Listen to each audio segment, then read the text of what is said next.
Olá, um vídeo aqui sobre alta fidelidade com caixas vintage. Será que a gente consegue? Será que é fácil conseguir um sistema que se aproxime de alta fidelidade usando esse tipo de caixa, ou seja, caixas convencionais, caixas que não são modelo torre, como a gente costuma chamar, uma caixa de piso, por exemplo, essas aqui são caixas de piso, elas ficam direto no piso, então ela já tem o tweeter aqui mais ou menos na altura do ouvido do ouvinte, então ela aproveita a dimensão da altura e ela é mais estreita e menos profunda, no caso. A profundidade pode ser semelhante, pode ser maior até, mas são caixas que costumam aproveitar mais a altura para o volume interno do que a largura e a profundidade. Tá? Então, diferenciando as caixas aqui, é o que eu chamo da caixa convencional, a caixa que é o modelo, o padrão, digamos, vintage, o padrão das caixas de antigamente. Vejam que, de certa forma, ela não é adequada, porque se ela for colocada direto no chão, a gente fica com um tweeter muito baixo, então serve para uma sonorização, digamos, geral, né? Não serve para digamos, para uma apresentação de alta fidelidade ou para uma reprodução de alta fidelidade. O tweeter tem que ficar mais elevado em relação ao ouvido do ouvinte. Então aqui eu contornei isso com esses puffs, tá? E isso fica resolvido com esse artifício, tá? A questão da altura. Se a gente colocar essa caixa, por exemplo, aqui em cima, tá, de uma estante, de um rack, a caixa vai acabar ficando com o tweeter muito alto, tá? Se eu colocar ela de lado aqui no rack, ela vai ocupar muito espaço aqui em cima do meu rack. Então a gente acaba ficando limitado, né, pelo formato da caixa. Então a caixa ideal é a caixa que a gente coloca ela direto no chão, né, e o tweeter dela fica mais ou menos na altura do ouvido. Tá? Então aqui só esse parênteses, mas o que eu quero comentar é sobre realmente as caixas vintage, essas caixas com esse tipo de configuração. Isso aqui é uma caixa CCE dos anos 80, foi a primeira caixa acústica que eu comprei na vida, então chegou um ponto que eu entrei num dilema com relação a elas, ou salvava elas ou tinha que me desfazer delas. Tá? Então eu tive que pensar em me desfazer ou vender, porque com o alto-falante que ela tem, o original da CCE, é um alto-falante de 10 polegadas, feito lá também nos anos 80. Então, um alto-falante que, digamos, que não tem a capacidade de reproduzir graves como uma caixa para alta fidelidade precisa. Então, de posse do DATS, é um aplicativo e um hardware que consegue medir os parâmetros TS de alto-falantes, eu consegui um par de alto-falantes que se adequasse exatamente ao volume da caixa. Tá? Então eu fiz um adaptador aqui para conseguir colocar um alto-falante de 8 polegadas no lugar de um alto-falante de 10. Tá? Uma característica das caixas antigas é que elas deveriam ser feitas com um volume bem maior para aquele alto-falante.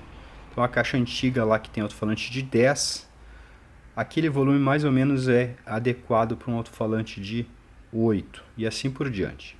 A caixa que tem alto-falante de 12 provavelmente ficaria melhor, mais fiel com alto-falante de 10 polegadas, porque aquele volume que ela ocupa, a caixa que a caixa tem internamente, é mais adequado para um alto-falante menor. Então, o que acontecia? Eles acabavam economizando um pouco no tamanho da caixa e colocavam um alto-falante maior. Isso acaba prejudicando os graves.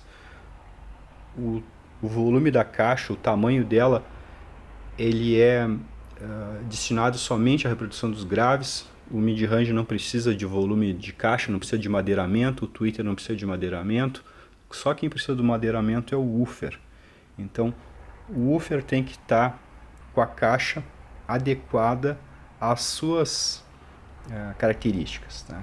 Então, talvez o alto-falante tenha sido projetado antes dos parâmetros TS ou sem uso dos parâmetros TS. Vou mostrar aqui como é que ela está por trás. Eu não modifiquei muito. Ela está com o painel traseiro igual ao original, uma CL 660. Tá?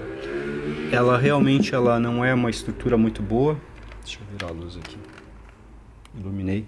Então ela não é muito firme. É uma caixa pesada e tudo, mas o fundo dela aqui poderia ser bem melhor. Poderia ser bem mais calçado. Bom, modifiquei aqui essas cantoneiras para ela não perder os cantos. Então, o mid-range que tinha era um mid-range sem câmara. Tá?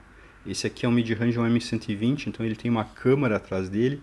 Isso ajuda na reprodução dos médios graves. Então, esse mid-range consegue começar a reproduzir antes de um mid-range que só tem o fundo tapado, aqueles mid-ranges mais comuns. Então, aquele espaço que tem atrás do mid-range comum é muito pequeno, então o mid-range normal consegue reproduzir de 1000 para cima, possivelmente. Esse aqui, como tem a caixa acústica atrás dele, ele consegue reproduzir uma frequência mais baixa. Então aqui eu consigo começar a reprodução dos médios antes, tá?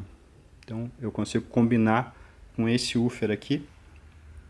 Então eu consigo fazer a transição dos graves para os médios, tá? Tranquilamente com esse mid-range. E o tweeter que tinha aqui era um tweeter de papel. Tá? Não quer dizer que o tweeter de papel é ruim, existe um tweeter de papel muito bons. Estava tudo em bom estado, assim, não era uma caixa que sofreu bastante. Acabou sofrendo na minha mão depois, quando eu comprei ela.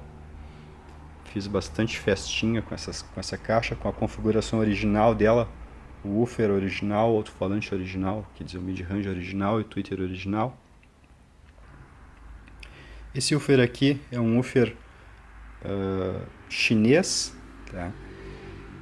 Ele equipa algum tipo de system da Toshiba e eu consegui comprar um lote desses alto-falantes. Eu consegui medir as características de todos eles e fazer pares e agrupar para que eles tenham as características mais semelhantes possível. Então eu fiz vários pares. Então eu tenho um par de alto-falante aqui nessa caixa e tenho mais 2 pares naquela outra minha caixa que eu tenho aqui atrás, no caso, as minhas caixas principais. Eu uso mais 2 pares desse alto-falante. Tá? Esse alto-falante aqui, do jeito que ele está, ele precisa de mais ou menos uns 40 litros. É mais ou menos o que a caixa tem. Tá? Então eu escolhi os alto-falantes que precisavam de 40 litros para colocar nessa caixa. Com isso, o resultado, né, o desempenho, ficou muito superior ao que era com os alto-falantes originais.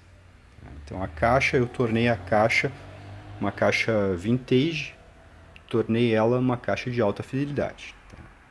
O alto-falante tem uma resposta excelente, já simulada por software. O mid-range também, é o mid-range da Selenium, do tempo que a Selenium tinha a operação de alta fidelidade, que fechou lá em 1980.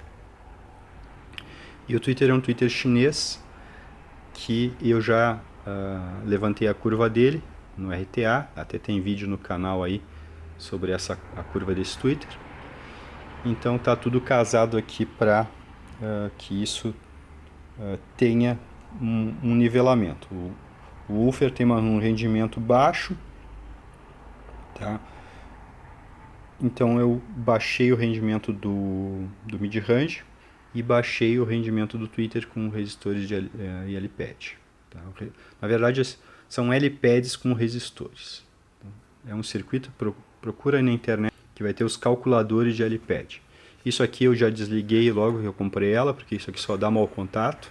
Então isso aqui não combina com caixa de alta fidelidade, porque isso aqui falha direto. Tá? O potenciômetro de fio que tem aqui embaixo oxida e começa a falhar o funcionamento. Então tá direto. Tá?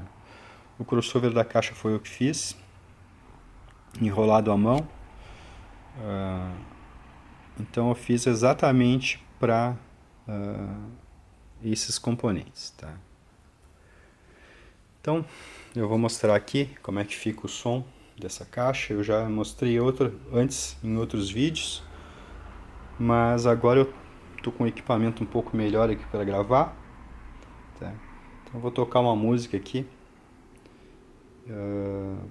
e depois a gente volta a conversar.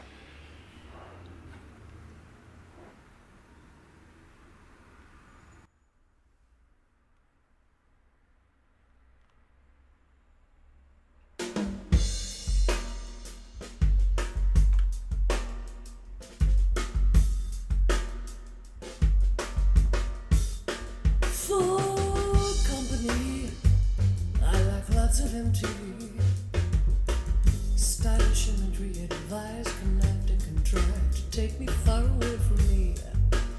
I like a cell phone conversation, short enough to slip in the cracks of the call waiting generation. I like a foreign film or two, that's what everyone else likes to do. For company, for company. In the 21st century, I go to the club, talk through the show. I'm so hip, there's nothing about jazz that I don't know. I read the critics' evaluation, short enough to mirror the copy of expensive public relations. I like a loud and noisy tune, that's what everyone else thinks is cool. For company.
Deconstructive obscurity, formalized, canonized, and dignified by the university.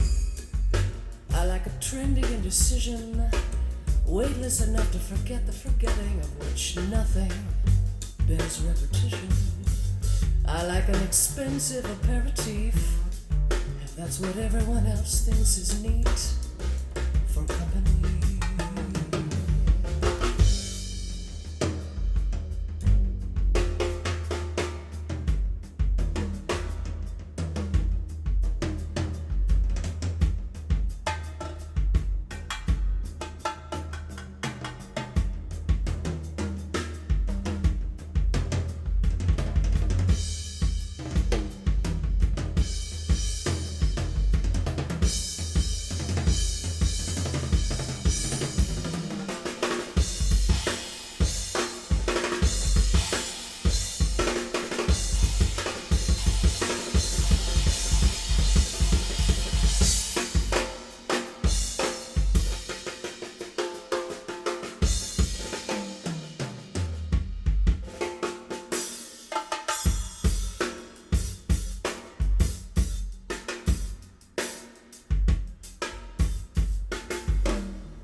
downsize efficiency.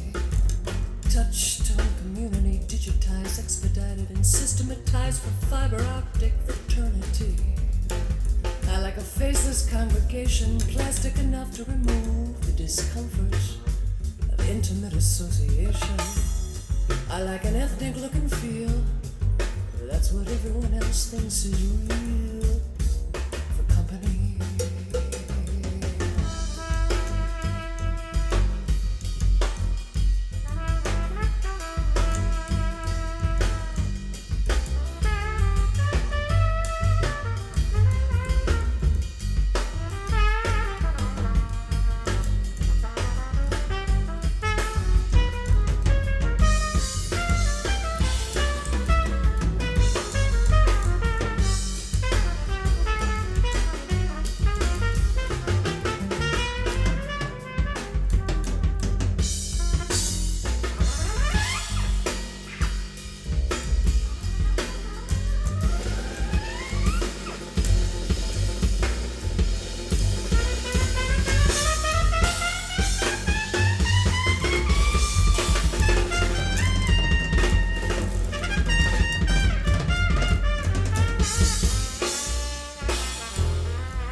Bom, então essa música aí explora bastante a parte dos graves profundos.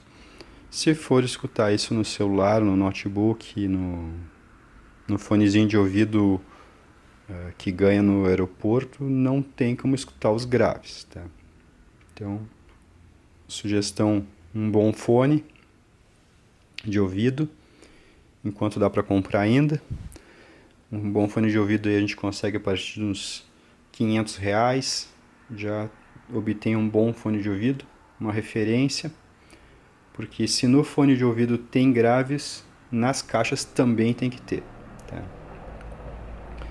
O áudio foi gravado aqui com o microfone Zoom, eu vou depois juntar o vídeo da câmera e o áudio do microfone Zoom, só da parte da música, tá? Então faço ali uns cortes e junto tudo novamente. O que tocou aqui foi um CD player comum, um Philips, ligado aqui direto no BA2000, e as caixas estão ligadas direto aqui, tá? Até o fio é curtinho, ficou esticado. Então foi tocado, quer dizer, foi reproduzido flat, foi recebido flat aqui no amplificador, no power. O power mandou flat para as caixas, sinal flat, e as caixas tentaram colocar o som flat na sala, tá? Então a caixa é sempre o elo mais fraco, elas vão ser a deficiência, mas a partir de um certo nível da caixa a gente já não precisa mais equalizador, tonal e loudness, tá? Então, resumindo aqui, concluindo o vídeo, geralmente caixa vintage não vai conseguir chegar a alta fidelidade. Ela vai acabar exigindo equalizador, tonal e loudness. Então aqui encerro dizendo que é muito difícil que a gente consiga alta fidelidade com caixas vintage, tá? Elas não conseguem colocar grave no ambiente. Então elas têm um médio mais alto do que o grave. Então acaba ficando aquele som magrinho e aí força a usar os recursos tonais, tá? Então é isso aí, um abraço.